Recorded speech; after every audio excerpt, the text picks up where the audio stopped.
So, you want to become a monster hunter, but don't have a clue what's going on or what you should do? Well, have no fear, whelp. By starting this Monster Hunter 3 Ultimate Beginner's Guide, you are already well on your way to go from this to this. Of course, it will require you working hard to become strong and powerful. So let's get started with explaining what we'll be going over in this guide. Gathering, combining, survival, resource points, weapons and gear, fighting monsters, and questing. After watching all this, you will have officially graduated from beginner to a true intermediate hunter. No easy task indeed. But enough dreaming. Let's begin, shall we?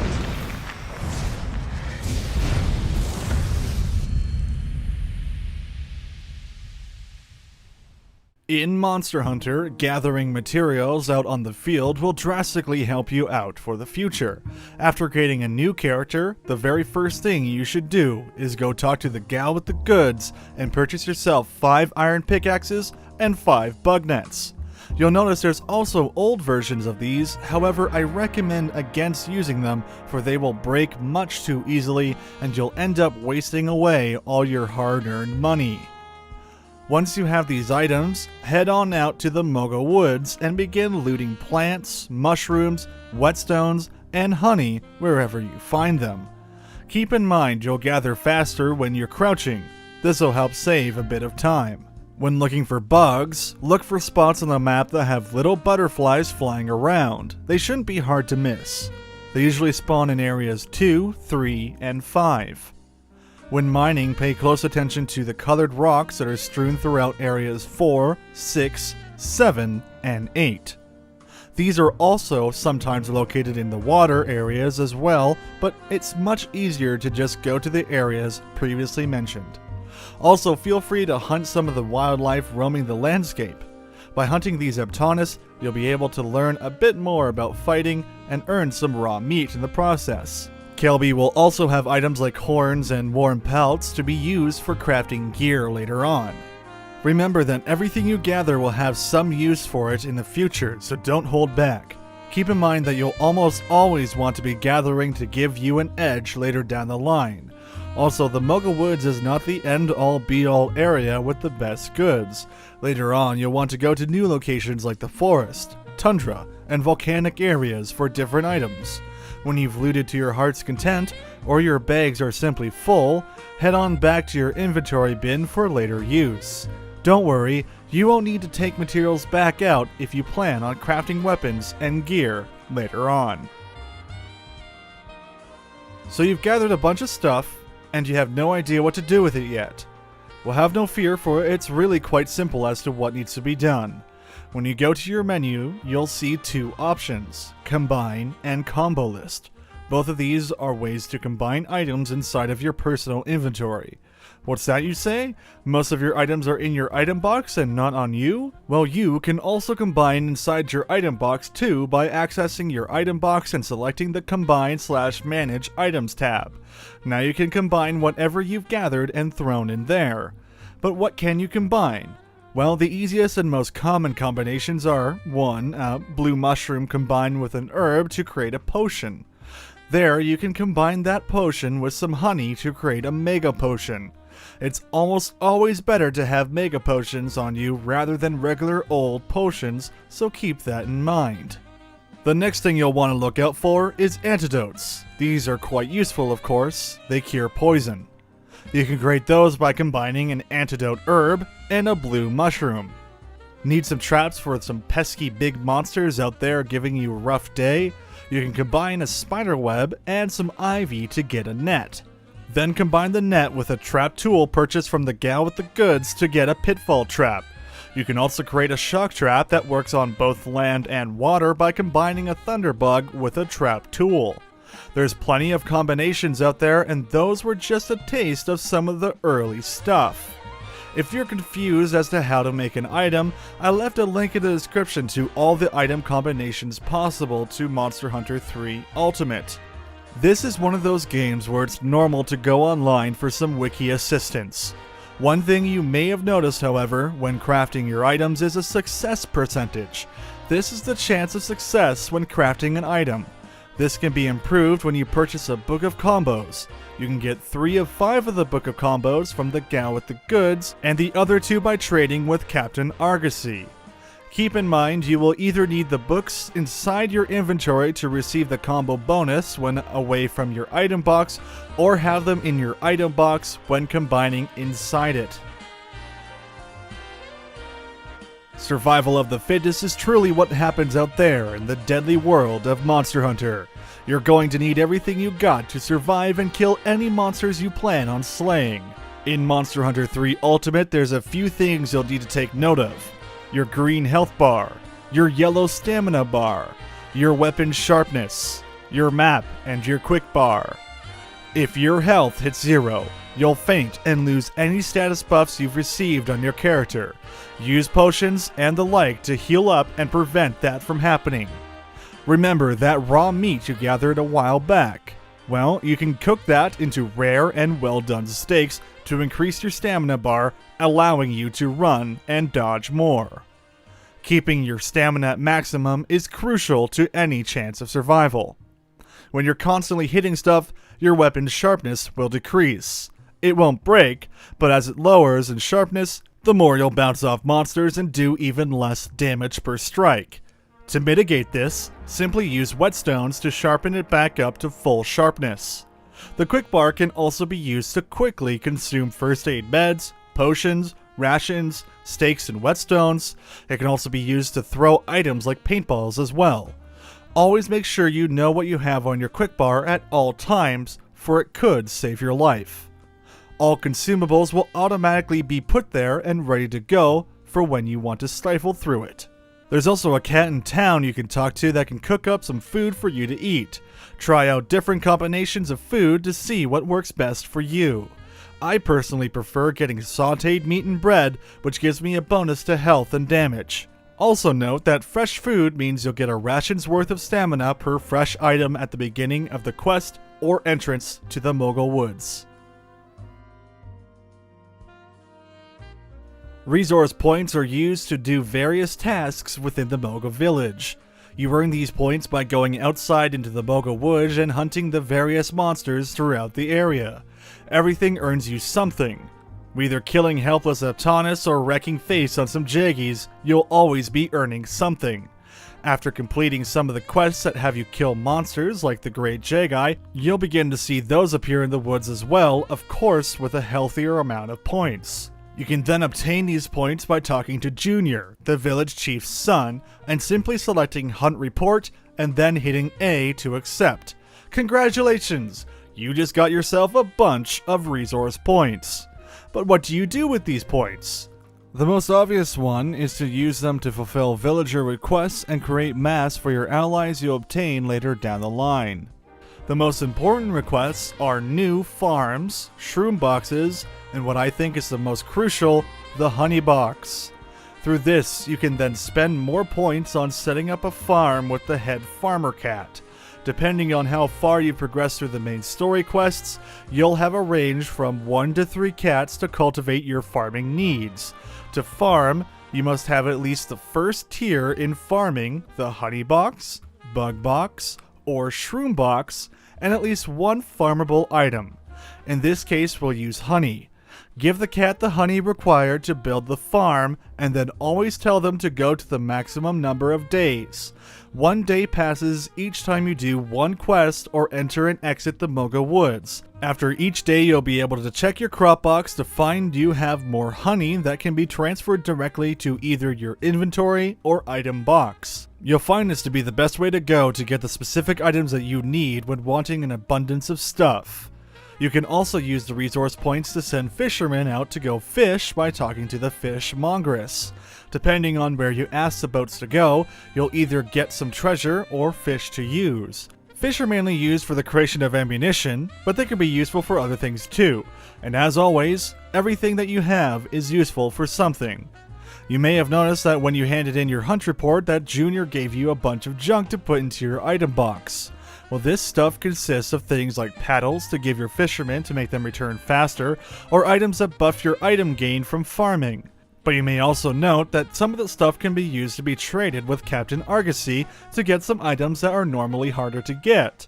If you killed a Great Jaggy or something like that in the Moga Woods, you'll have special rare items for rare trades. And you can get your hands on things like a double barbecue spit and the Book of Combos 4 and 5 that I mentioned earlier. So as you can see, resource points play a major role in Monster Hunter 3 Ultimate, and like it or not, you're gonna need them if you want to keep yourself from having to go out into the wilds and gathering everything yourself. At the start of the game, you'll have noticed that you currently have a full set of leather armor and a hunter's knife.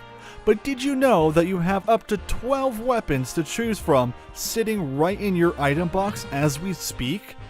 Just look at them all.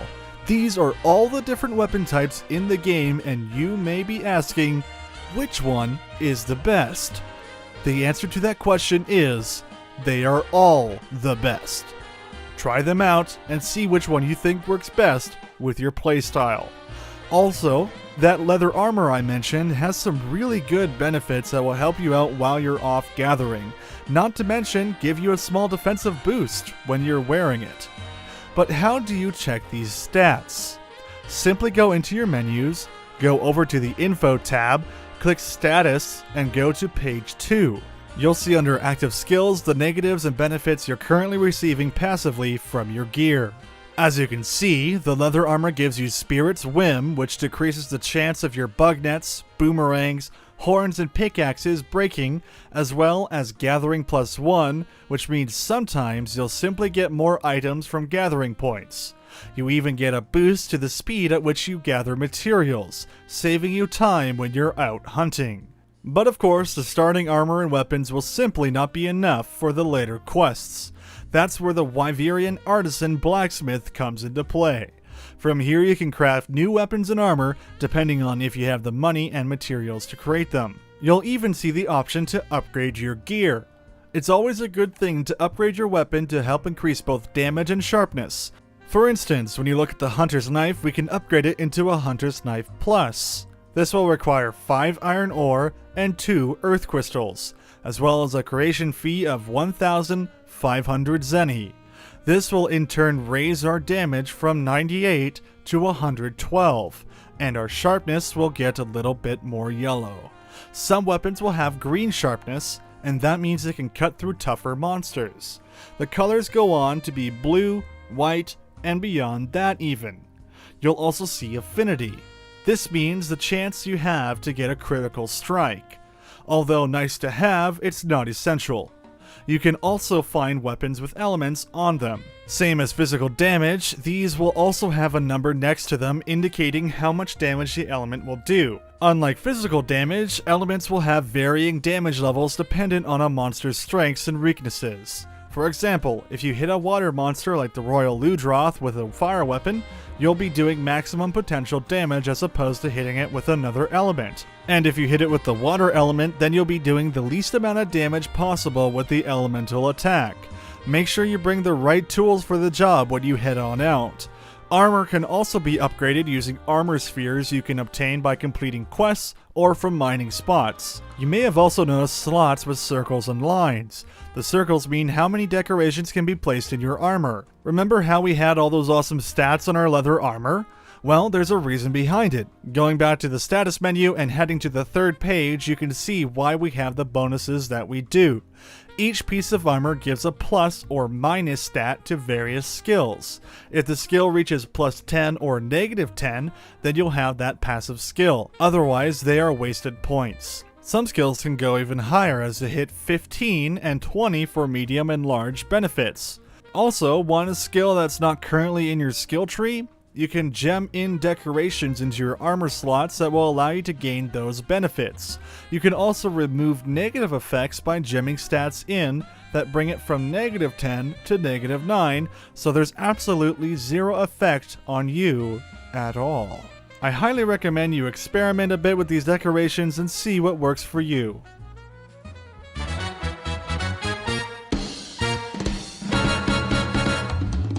So So now it's time to get your monster hunting on, but you don't even know what you're doing other than simply flailing your weapon at the monster. Monsters inside of Monster Hunter are different from your typical bosses in other games. Each monster has something on them that you can destroy or break off that will change the way the fight is or give you bonuses at the end of the quest. Tired of a Rathian smacking you around with her tail? Cut it off. Angry at that Kurapeko who's calling his friends all the time? Destroy its beak. Having difficulty breaking through a monster's tough armor? Break it off and do more damage. These are some of the few things you can do to help you out during a fight, and it'll be beneficial to you, and it will also give you increased rewards. Knowing what state a monster is in will also prove to be a beneficial factor inside of your game. Pay attention to the way the monster is acting. Are they drooling and sluggishly throwing around their attacks? This means they are weak and low on stamina. This is your chance to do as much damage as possible while simultaneously taking the least amount of damage from the monster. When they are drooling, they will most likely retreat in search for food to regain more stamina, so you can lay some traps like raw meat that's tinged with something that will make the monster either get poisoned or shocked. But look out, if a monster is breathing out puffs of smoke, that means they're in rage mode. This is when a monster is most dangerous. Not only will their moves speed up, but they'll also be dishing out as much damage as possible as well. Keep an ear out for a big yell from the monster. This usually means they're about to go into rage mode, and extreme caution is advised. Also, when fighting monsters, make sure to dodge out of the way whenever possible to avoid as much damage as you can. Lancers and other classes that can block should also learn what their limits are when blocking certain attacks from monsters. With these skills, you should be able to read just about any monster in the game with a good eye and ear for knowing what a monster's state is in.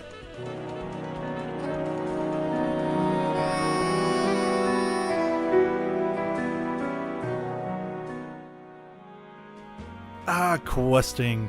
The hunter's call, a hunter's promise, a hunter's duty. These are the main and primary goals of all hunters. This is what all your training has prepared you for, and now it's up to you to figure out what needs to be done.